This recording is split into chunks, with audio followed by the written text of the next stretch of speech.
Big TV భక్తి సమాచారం WhatsApp ఛానల్లో జాయిన్ అవ్వండి. అన్ని విశేషాలు ఎప్పటికప్పుడు తెలుసుకోండి.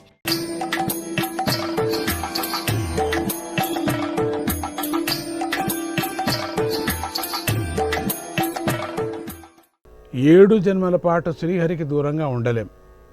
పరమాత్ముడిని మేము చూడలేక ఉండలేం. కనుక ఈ పాపిట్టి జన్మలైనా సరే, శ్రీహరిని ద్వేషించే జన్మలైనా సరే, మాకు 3 జన్మలే చాలు, 3 జన్మలు చాలు మాకు. అంత తొందరగా మేము వచ్చేస్తాం ఇక్కడికి. మేము ఇక్కడ వదిలి ఉండలేం. మేము త్వరగా శ్రీహరిని చేరేటట్టు అనుగ్రహించండి అని కోరారు. అలా కోరడం వల్ల వారు మొదటి జన్మలో హిరణ్యాక్ష హిరణ్యకశిపులుగాను, రెండవ జన్మలో రావణ కుంభకర్ణులుగాను, మూడవ జన్మలో శిశుపాల దంతభక్తులుగాను జన్మించారు. దీనివల్ల మనకేం తెలుస్తుందంటే, శ్రీహరికి ప్రేమ కానీ ద్వేషం కానీ రెండూ లేవు. జీవులు వారి వారి కర్మశేషాల ప్రకారం నడుచుకుంటూ క్రమక్రమంగా తమని తాము పరిశుద్ధం చేసుకుంటూ పరిపూర్ణంగా పరిశుద్ధి లభించినప్పుడు చక్కెరలో కలిసినట్లుగా, నదులు సముద్రంలో కలిసినట్లుగా పరమాత్మలో లీనమవుతూ ఉంటారు. పరమాత్మ భక్తులకు చేసే సహాయం లేదా అంటే ఉంది. నిర్గుణుడు నిరాకారుడు అయినటువంటి పరమాత్మ తన భక్తులను భిన్న విభిన్న రీతుల్లో పరిశుద్ధి చేసేందుకోసమే అవతారాలు స్వీకరిస్తూ ఉంటాడు. అంటే నామరూపాలు లేని స్వామి నామరూపాలను స్వీకరిస్తాడు. ఎవరి కోసం? భక్తుల కోసం. ఎవరి కోసం? భక్తుల కోసం. ఏ భక్తుల కోసం? ప్రేమించే భక్తుల కోసం, మరి ద్వేషించే భక్తుల కోసము కూడా. ఇందుకు శ్రీహరి ఎత్తిన నరసింహ అవతారమే చక్కటి ఉదాహరణ. ఈ ఘట్టాన్ని ప్రహ్లాద చరిత్ర అని కూడా అంటారు. ప్రహ్లాదుడు హిరణ్యాక్ష హిరణ్యకశిపులు సోదరులు. ఇద్దరికీ విష్ణు అంటే చెప్పలేనంత వైరం. వీరిలో తమ్ముడైనటువంటి హిరణ్యాక్షుణ్ణి శ్రీహరి వరాహావతారం ధరించి సంహరించాడు. అప్పుడు అన్న అయినటువంటి హిరణ్యకశిపుడు బాధపడుతున్న తల్లిని, తమ్ముని భార్యలను, పిల్లలను ఓదార్చాడు. వారికి జీవులు ఎలా వస్తాయి, ఎలా పోతారు అని చెబుతూ గొప్ప వేదాంత బోధ చేశాడు. భూతానామిక సంవాదః భూతానామిక సంవాదః ప్రాపయామివ సువ్రతే ప్రపాయమివ సువ్రతే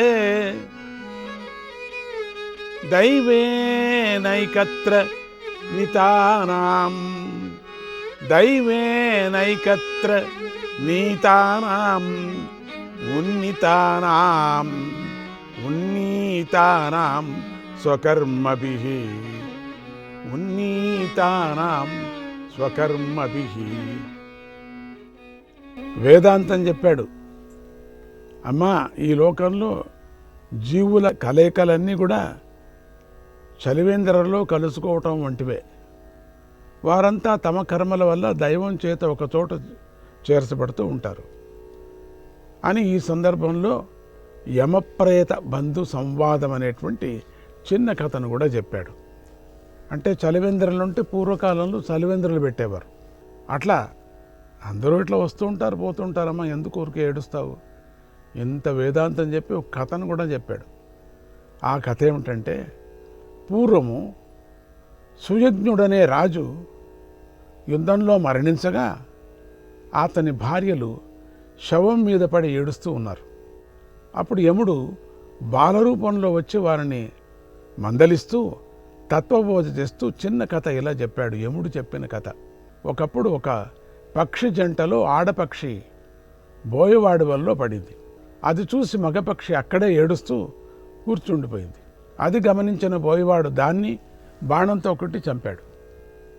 కనుక తాము చావమనుకొని వచ్చేవారి కోసం ఏడవటం తప్పు కదా. చచ్చేటువంటి వాళ్ళు మేము చావము, మేము చాలా పర్మనెంట్గా ఉంటాము అని ఎవరెవరు చచ్చిపోతుంటారు వాళ్ళ కోసం ఏడుస్తూ ఉండేది. దినము చస్తూ ఉంటారు, దినము ఏడుపులేనా, చచ్చేవారి కోసం ఏడవడం తప్పు అని యముడు చెప్పాడు అంటూ హిరణ్యకశిపుడు ఇలా అన్నాడు. కనుక మీరు ఏడవకండి.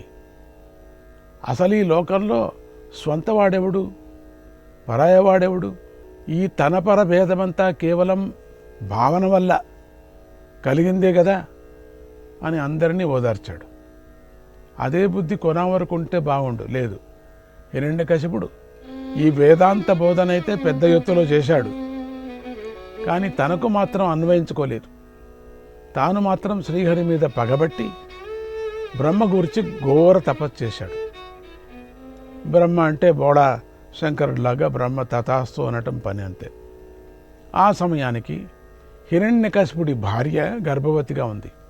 ఇంద్రుడికి హిరణ్యకశిపుడు తపస్సులో ఉన్నాడని తెలిసి వెంటనే అతడి రాజ్యం మీదకు దండెత్తి అతడి భార్య లీలావతిని అపహరించి ఎత్తుకుపోయాడు. ఆమె విలపిస్తూ ఉండగా దారిలో నారదముని కనిపించాడు. ఓ ఇంద్ర, ఇది మంచి పని కాదయ్యా, నువ్వు చేయవలసిన పని కాదు అన్నాడు. అది ఇంద్రుడు నువ్వే చేయాలనా? అప్పుడు ఇంద్రుడు, ఓ మునీంద్ర, ఈమె ప్రసవించినాక రాక్షసపుత్రుణ్ణి సంహరించి ఈమెను వదిలేస్తానన్నాడు. అప్పుడు నారద మహర్షి, ఇంద్ర, ఈమె గర్భంలో ఉన్నది మామూలు వాడు కాదయ్యా, రాక్షసుడు కాదు, గొప్ప శ్రీహరి భక్తుడున్నాడు, కనుక ఈమెను వదులు అన్నాడు. ఈ గర్భంలో ఉండేది సామాన్యమైనటువంటిది గర్భం కాదు, ఇది పరమాత్ముడు యొక్క భక్తుడు, శ్రీహరి భక్తుడు. ఇంద్రుడు మహర్షి మాటను పాటించి ఆమె విడిచిపెట్టాడు. సరే, నువ్వు చెప్తున్నా, వదిలేస్తున్నాను. ఆమె పేరు లీలావతి. నారద మహర్షి ఆమెను తనతో తీసుకువెళ్ళి తన ఆశ్రమంలో ఆశ్రయమిచ్చి రక్షించసాగాడు. ఓంకార బీజ సహితం నమయుత్యుధీర్ణం, ఓంకార బీజ సహితం నమయుత్యుధీర్ణం, నారాయణాయ పదభాసుర, నారాయణాయ పదభాసుర ముజ్వలార్థం ముజ్వలార్ణం, నారాయణాయ పదభాసుర ముజ్వలార్ణం, లీలావతీ జఠర సంస్థిత బాలకాయ, మంత్రం దిదేశ మునిరాట్చ గతాగతజ్ఞః, మంత్రం దిదేశ మునిరాట్చ గతాగతజ్ఞః. మొదట ఓంకారము, తర్వాత నమః, ఓం నమః, తర్వాత నారాయణాయ, ఓం నమః నారాయణాయ అనే పదం గల పవిత్రాక్షరాల గల మంత్రాన్ని భూత భవిష్యత్తులు తెలిసిన నారద మహర్షి లీలావతీదేవి గర్భంలో ఉన్న శిశువుకు ఉపదేశించాడు. ఓం నమో నారాయణాయ ఒకటి, ఓం నమో నారాయణ.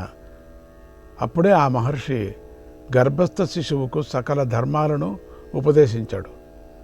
ఈ జగత్తుకు హరియే ఆత్మ, ఆతడే పరమాత్మ, అతన్ని దర్శించు, ఆయన నామం నిత్య స్మరించు, ఆయన రూపం హృదయంలో ధరించు, ఆయన కథలు విను, ఆయన గుణాలను భావన చేయి. శ్రవణము, కీర్తనము, స్మరణము, పాదసేవ, నమస్కారము, అర్చనము, దాస్యము, స్నేహము, ఆత్మనివేదనం అని 9 రకాలు. అది ఆయన పరమ ప్రేమ. 9 విధముల భక్తి ముక్తికి మార్గము తెలుపు, 9 విధముల భక్తి ముక్తికి మార్గము తెలుపు. నారద సూత్రము నరుడా నియమంగా తెలుపును దత్త, నారద సూత్రము నరుడా నియమంగా తెలుపెను దత్త. 9 విధముల భక్తి ముక్తికి మార్గము తెలుపు. ఇది అద్భుతమైనటువంటి ఒక భజన. ఆత్మనివేదనము అని 9 భక్తి 9 రకాలు. అది ఆయన యందులే పరమ ప్రేమ. ఆ భక్తిని వరించు. నేను నాది అనే తప్పుడు పట్టుదలను వదులు. పతనం కలిగించే గ్రహాన్ని, కుటుంబ ప్రీతిని దూరంగా వదులు. విష్ణువును భజించు వత్స. వీడు పరాయివాడని, వీడు స్వంతవాడని బుద్ధిభేదాన్ని ఎవరు కలిగిస్తున్నారో ఆమెయే మాయ. ఆమె ఎవరి ఆధీనంలో ఉందో ఆ విష్ణువును భజించును. ఆయనలోనే దృశ్యమంతా ఉందని భజించు. అన్నింటిలోనూ ఆయనే ఉన్నాడని భజించు. మనస్సుతో సోఘమని భజించు. సచ్చిదానందుణ్ణి నేనే అని భజించు. ఇలా నారద మహర్షి గర్భస్థ శిశువుకు బోధించాడు.